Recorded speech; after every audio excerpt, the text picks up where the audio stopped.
like? Was it like the Ohio State Band moving, kind of all of a sudden forming Harry Potter and then, all kinds of things? How much formation work was there? If you're seeing Les Mis, did they get the triangle right? And did it come together from nowhere? It's like, oh, they got the triangle. I didn't even see it coming. Good job.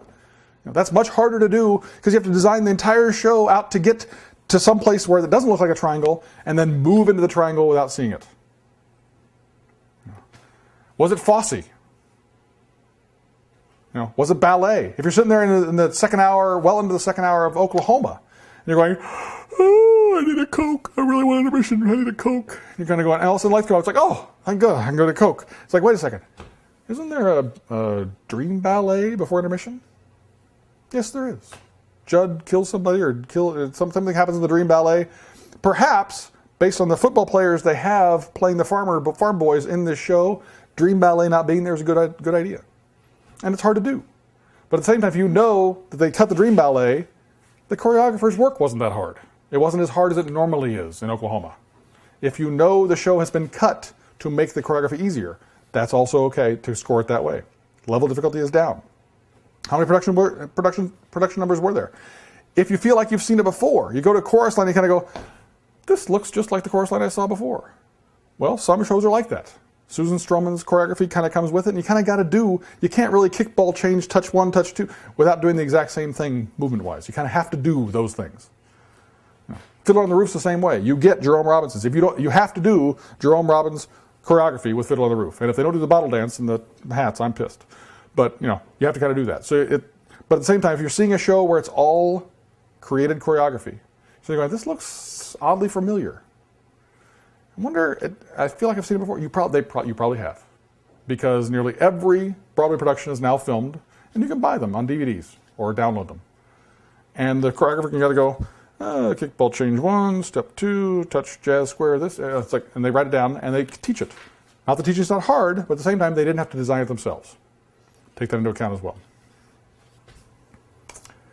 Music direction. Music directors would like you to stop evaluating them on sound design.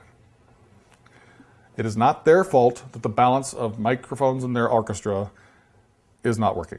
I would like to tell music directors occasionally to please take a night off from conducting, step out with the director, and listen to why the director keeps asking, would you turn the orchestra down? Would you please turn the orchestra down? Can you please turn the orchestra down?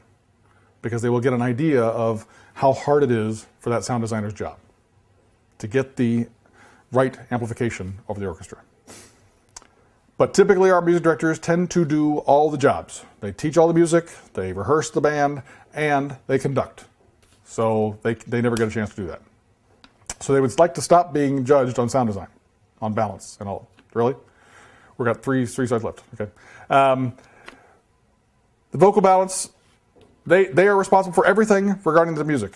We don't break up vocal coaching versus conducting and like that. It's all music direction. And we ask you to realize that if you're watching music direction, take into account how hard was the music. How much was there? If you're sitting there watching a show where the singing never stopped, a small rock opera or like Tommy or one of those, or Les Mis, the music never stops, that's a 600-page score. A little harder to do than a play with music or a musical with some songs here and there between longer scenes. If you're watching a musical by a guy named Sondheim, apparently he's a little bit harder to judge, harder to perform than, Rodgers and Hammerstein. I asked the music director, what's the show you don't like doing music directing? He says, without hesitating, he said, a funny thing happened to the way of the Forum. I said, really? It's kind of cute. It's fun. It's got a lot of fun music. I liked it a lot. He says, yeah, it's Sondheim. And I don't get any credit for that cute little musical that you thought was so easy to do. It's hard to sing. It's hard to play. And yet, we get no credit for it. Could you see the music director? Or was it Memorex? Was there a band? How big was the band? That's part of the job. It is hard to keep a great band great when you've got musicians. I need this night off, that weekend off, yada yada, all the time getting out the door. If you can't see the band, was there one? Again, look at your playbill. How hard were their harmonies? How complex was the score? How much score was there?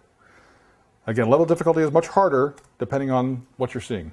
Direction. I kill these folks for everybody. I kill them for everything that goes wrong in the show. It's their fault. Anything that goes right in the show could be their fault as well. Was it effective storytelling? Continuity. How good was the show? Did it maintain your attention the entire way through?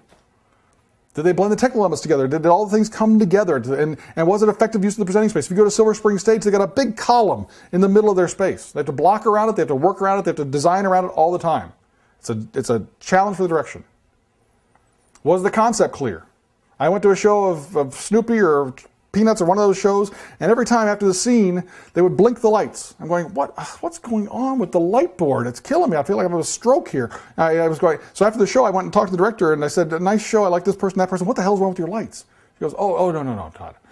After every scene, we blink the lights to capture the frame of the comic strip. It's like, oh, now I get it. Still a 2. I didn't like it. It irritated the crap out of me. All right. Was it appropriate casting? Yeah, for some directors, they say the director's job is done, 98% of the job is casting. Yeah, not the community theater level. Okay? If you walk into a show and you open the playbill up and you kind of go, oh, look at this cast. I can't believe this cast. Oh my God, it's going to be a great night. And you close your playbill and you enjoy the show, yes, you were right. You knew it from the very, and that director's job wasn't that hard. And they will admit that to you because they got the cast they wanted. They got the people they really needed. The harder job, level difficulty-wise, for directors is when they got a cast of 27 and they only get 2 good ones. So they put those in the leads, and then it's herding cats and making sure that nobody else distracts from the, and contributes and does it well and then goes away. How hard was it to do the show? How hard was it to direct? If you're directing a modern-day dramedy with 3 guys in it, that's a little easier than Shakespeare with 42 in it. It drives everybody in the tabulation committee crazy when we see a ballot come in, and this is the highest score on the page. And yet it happens year after year after year, no matter how much training I do and how much I beg you not to do that. People still give this the highest score. And it makes no sense because you are scoring the production of the play, not the play or the musical. And that's what we think they're rewarding. Oh, I loved this show. And I've got shows like that. If you do a production of The Shadow Box, I will come and I will cry every time because I love that script. I love that show, no matter how badly you do it. Okay? But I cannot give it a high score just because Michael Christopher, who wrote that show, will never come up and accept his award for what I really was rewarding in this score.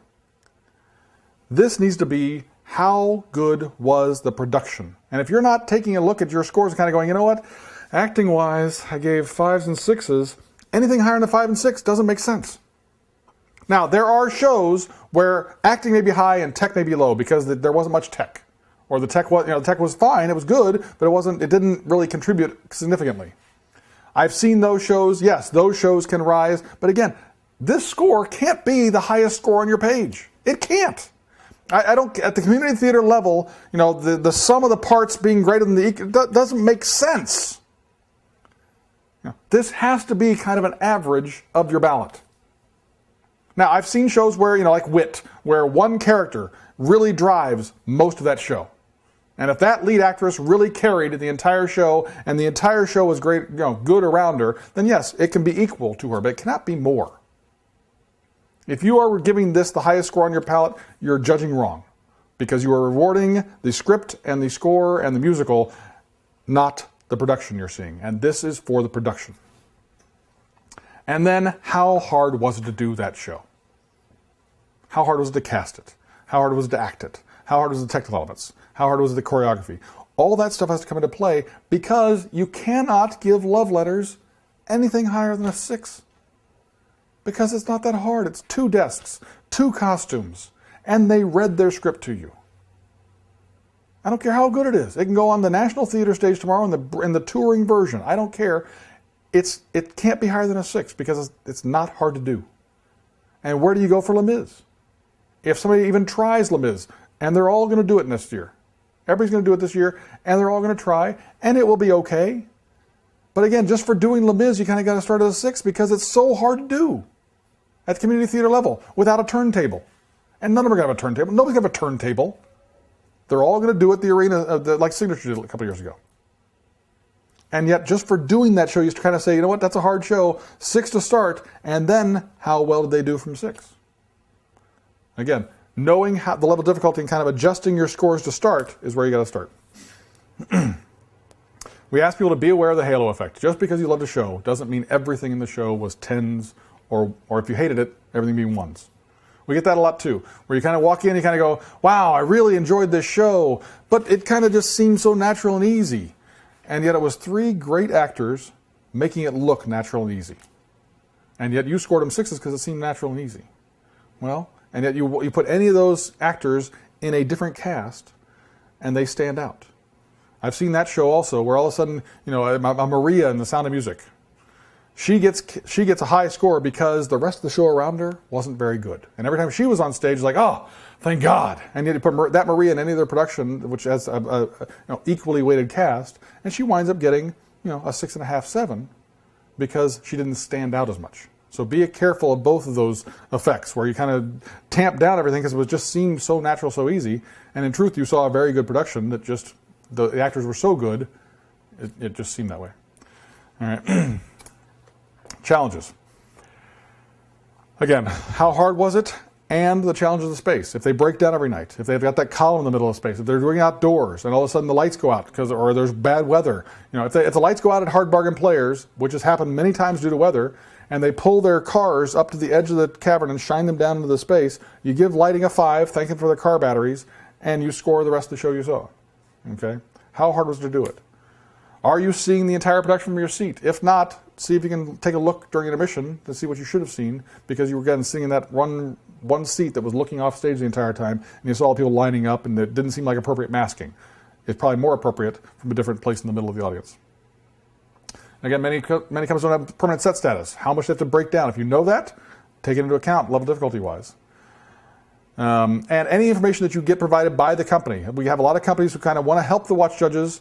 After a couple days when they finally do their ballot, it's like, oh, this picture of this cast may help them, so they give you an extra packet with your playbill. And it says, here's the cast list, and here's photos we didn't include in the playbill, so you can figure out, oh, that person was this person, okay. That's all not official information. The playbill is official. Everything else you get is just supplemental, and you can use it or not, up to you. We always get asked during the balloting process, why can't the ballots be filled out for us by the companies? Sorry, we don't want politics of the company entering into the ballot process. So whatever their playbill is how we go with balloting. And then if there's changes to it, we'll deal with it at tabulation and at nominations and awards. Okay, not your problem. But we don't want the company to be telling you what a lead role is, what a cameo role is, what a featured role is, because we've seen it come back where it's kind of like, wow, that company is completely wrong about what they're asking. And they're asking you as judges to be influenced to put stuff into the wrong category because those categories may or may not be less competitive. Okay. Adjudication criteria. Again, the awards are presented for outstanding achievement, not for best. So I hope you get to see lots of great things next year and you give them all high scores. But you don't have to rank them. They can all get equal scores if you think they're all equally difficult and equally great. Remain true to your personal watch experience in theater. You should give lots and lots and lots of 5s. Because every time you walk into a theater, everything's a 5. When the curtains open, everything's a 5. Set, lights, costumes, acting, everything's a 5. In order for it to move off a 5, it has to affect you positively or negatively. And we're asking you to set that 5 before you see your first show. When you see your first show, it may be the best show you're going to see all year, and you're going to say, "Wow, I'm a new judge. Todd told me to stick to my 5. So I'm not sure how level of difficulty was that, how good this was compared to the rest of the watch. So I'm going to give it low scores or medium good scores." You go to your next show, and it's not as good as the last one. You have to score below that. Stay true to what you do throughout the year. Don't change your 5 until the end of the year. Okay. If you're adjudicated for another company, make sure you're using our criteria, not theirs, and judge the production you see based on its own merits, not expectations, or what you've done in the past. We have a lot of judges like, oh, well, our show was much better than this production of this show, and if our show didn't get nominated, this one's definitely not, so I'm going to score it down. No. Different space, different people, different context, different concepts. It can be as good as yours, and you get the scores your company deserved or better. All right. And don't try to rank the 10 shows you saw. I hope you get to see a couple of great shows next year. Feel free to give them both equal scores or high scores. Finally, balloting. So you've seen the show. Now, how do you turn the ballot in? Yep. After you click submit, please print or save a copy to your hard drive in case our system goes down. We've had to do that in the past. First couple of years where we had balloting problems, so that was mainly paper issues. But we always if something happens to our tabulator or her tabulation system, we're going to make sure we can recreate them. So please click submit, or please click save. After your tabulator has received your ballot, she will tell you, she'll email you back and say, we've got it, no problem, thank you very much. But again, keep your saved one until the end of the year. The link is on the website as well as on the watch email every week to click on for the e-ballot itself. If you have trouble using the e-ballot, just let your adjudication coordinator know or your rep, and we'll get support to you for your problem. We did implement the new e-ballot in 2012. We're still working through some of the end-of-year stuff with it, but it works the exact same way as the old ballot did, if you're familiar with that. The judge enters everything. Someday we may have the first judge ever enter everything, and then every other judge gets to benefit from that. But we're still working through the kinks in that concept. The system emails your ballot to the tabulator, and you'll get a confirmation receipt, and performance lines are as needed as compared to the old one where we had 65 performance lines on every ballot because that was the biggest cast we'd ever seen. And we always kept thinking, this will be the end of it, this will be the end of it. We started with like 40, and we went to 50, and then finally got to 65 because of one show. This is what the e-ballot looks like online. The main thing to watch for is to make sure that you get the company you saw versus the company you represent correct. Because it's hard to send your rep a notice that you balloted unless you get fill those incorrectly. And then again, there's a link that you're missing here towards the bottom that, it always starts with at least one roll because every show has at least one character on stage. But then after that, you'll click a little link that says, give me another character, another character, another character for every character you need. And then it gets some technical elements after that. We ask you to fill out your ballots completely within 10 days of seeing the show. After 10 days, your ballot becomes iffy. Because at that point you're thinking, oh, that's right, I got to do my ballot. What did I like? What did I like? No. Not just what did I like. How hard was it? How much was it? I liked the set. 10, 10, 10. No. The set design, the set dressing, the set construction are all separate things. And separating them out is hard to do after 10 days. After 30 days, your ballot is crap, and we don't want it. And we leave you on the list for the rest of the year. Okay? On that part of the report every week that says this person didn't turn the ballot in within 30 days. Again, keep or print a copy of your ballot and email your rep and adjudication coordinator. It's less important to do that after balloting because once tabulator gets it, she sends a copy to you, not a copy of the ballot, but a copy of the confirmation to you, your rep, and Lita Hall to let everybody know you balloted. However, if she is on vacation, you can tell everybody first, it's like I balloted, we're all set to go. And that way it gets changed in the report during the summer. Okay, your scores will not be divulged to anyone in any context. Ever. We keep getting requests from theaters asking us, please, can we know our scores? That'll help us to improve, to know where our weaknesses are and where our strengths are. It's like, nope, we're not going to do it. Because every show, doesn't matter how good or bad it was, everybody put their blood, sweat, and tears into it, and they thought it was a 7. And we believe that everybody should think they came in 6th, because there's no value in finding out that thing you put all those weeks and months of time into was a 2. It just doesn't help you. However, reps may be provided on a irregular basis, periodic basis, with reports of how the judges are doing. In other words, how your scores compare to the other judges that saw the same shows you did in a particular year. And that will help you to adjust your 5, essentially at the end of the year. The problem is you won't know it until after the award ceremony. So if you get one of those reports that say, hey, you're a harsh judge or you're a real easy judge, you can't adjust your 5 based on knowing that until the next year. Okay? That's the weird thing about those reports. However, we do want you to know if you're more than a point high or low across all your scoring, because that means you're either easy or harsh compared to other judges. We'll talk about that in a little while. We did a comment section a couple years ago. We'll talk about the comments in a little while as well. The one thing we do ask you to do is not talk about your scores with anyone. You're going to know people on stage. You're going to know people in backstage. You're free to talk to them.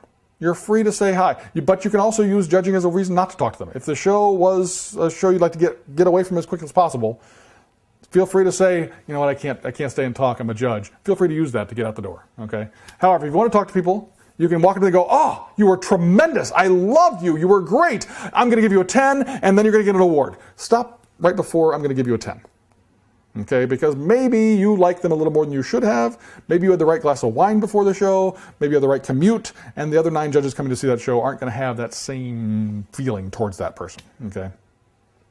You also don't know who's listening. You don't know, we also, you are the person that picked up the watch ticket. And as soon as you picked up that ticket, you turned around and headed for the door, and the box office person stood up and went, and they guide you to the seat they've given you. And that seat is sitting right next to the producer's husband or wife, and right in front of the lead actor's mother or father, or whatever the case may be. And they're listening. And they're watching the notes, and they're counting how many times you yawn, and looking at when you first looked at your watch. They're watching. Okay? So if you're making notes in your playbill, and if you're watching like 12 Angry Men, juror number 1, red shirt and glasses, just stay away from 2, Stay away from making notes in your playbill, because they'll look at that when you're at intermission having a drink outside. You are not restricted, again, this gets back to a point I made earlier, you're not restricted from talking to people about the show but you may not let it affect your scoring. So in the case of that Snoopy production, I can't let the fact that the lighting blinked every time and then finding out what it was afterwards affect my scoring. Now that it made sense, they blinked the character to the comic strip thing, I still have to give it the score I was going to give it originally. Okay. Okay. Audience participation. This is a funny one. We added this slide just a couple years ago because one of our judges was at a show which was like complete works of Shakespeare, abridged, or one of those complete works of yada yada shows. And at one point in the show, one of the actors comes up to this judge and says, tries to get her or him up to the stage, and he or she says, "Leave me alone. I'm a judge, or I'll score you down." Not exactly what we wanted to hear. Now, it's also possible that during the same show, right before this happened, or sometime before, one of the actors picked up a sign that says, "Hey, watch judges, watch me. Here's my big moment." And so she may have been participating with that person in the same context of having fun with this show. Fine. Our point to judges is up to you, whether you participate or not. Entirely up to you. Leave judging out of it. Okay? Just stop short of, "I'm a judge, I'm going to score you down based on adjudication." Now, if you feel you were singled out as a judge because you're a judge to come up and participate, that's different. If you're sitting there going, "Wait a second, they picked like 3 people, I know those people are judges because I see them all around, I just know they're judges," that's different. Tell your rep, the rep will talk to the rep at the other end and say, "Are you guys picking on judges?" Because that would be wrong also. Okay? So let us know if you feel like you've been picked out because you're a judge. Okay, balloting still. The big contradiction. When balloting the show, score performances, you go with playbill and exactly. You list the cast in the exact same order. You give every score with a named character a score. We'll talk about that in a second. When scoring technical elements, you score everything you see regardless of the playbill. Because I guarantee you're never going to see a playbill and watch still 14 years later that says special effects and a name. And yet if you see a special effect on stage, we want you to score it. If you're seeing any show but O Calcutta, every show should get a costume score. Okay? Nobody does O Calcutta anymore. It's so sad. So. All right, score performances. Please, please, please, please, please. Currently, the tabulation process is such a nightmare. You can figure, 120 shows times 10 ballots. That's 1,200 ballots per year, and then times the number of elements and actors in every show.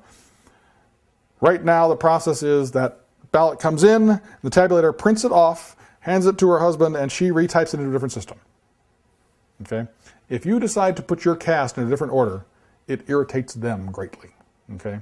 So go with that one page in the playbill that says Steve played by Todd, Fred played by Joe, Susie played by Beth, that one with all the dots on it. Dot, dot, dot, dot, dot, Beth, dot, dot, dot, dot, dot, Todd, that one. Not the bios, not alphabetically. If you've got OCD and you've got to alphabetize everything, stop it. Do your ballot the same way as that one page. All right. You list every character on stage, even if they were not, you list every character in the ballot if they have a character name, even if they were not identifiable on stage. I was that guy in Hair. There's a character in the production of Hair called Steve. The word Steve is never mentioned on stage. I'm not identifiable as a character. But you list me because it says Steve, played by Todd, in the character, in the playbill. You don't list groups or choruses. If it says dancers and has 27 names next to it, skip it. If it says munchkins and has 27 names next to it, skip it. If it says orphans, 27 names, skip it. If it says mayor of the munchkins, one name, put it on your ballot.